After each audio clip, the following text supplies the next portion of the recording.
যাদেরকে আপনি ছেড়ে দিয়েছেন অথবা যারা আপনাকে ছেড়ে দিয়েছে, আমার মনে হয় এই ছাড়ার পরে মুঝে लगता है कि इसको मुकम्मल तौर पर छोड़ देना चाहिए। যা আপনাকে ছেড়ে দিয়েছে তাকে আপনি সম্পূর্ণ ছেড়ে দেন, অথবা যাকে আপনি নিজের থেকেই ছেড়ে দিয়েছেন তাকে একদম ছেড়ে দেন। অনেকে আছে দেখেন ফেসবুক চেক করে, ডে চেক করে, স্ট্যাটাস চেক করে, বারবার খবর নেয়, খোঁজ নেয়। এতে করে আপনার কষ্টের পেইনটা আরো বাড়ে। যাকে আপনি ছেড়ে দিয়েছেন তাকে নিয়ে মাইন্ডে আর কোনো চিন্তার প্রয়োজন নেই। এটা হচ্ছে ডাস্টবিনের মতো।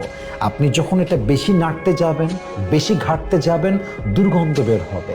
এটা আপনার মনের ভিতরে একটা অশান্তির ছোঁয়া তৈরি করবে।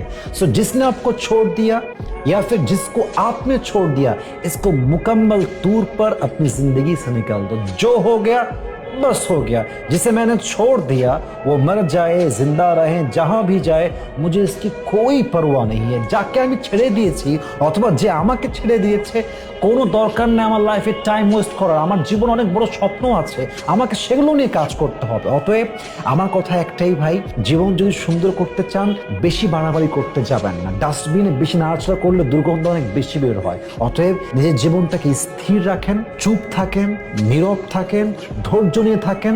আপনার অতীতের চাইতে ভবিষ্যৎ অনেক বেশি সুন্দর হবে ইনশাআল্লাহ।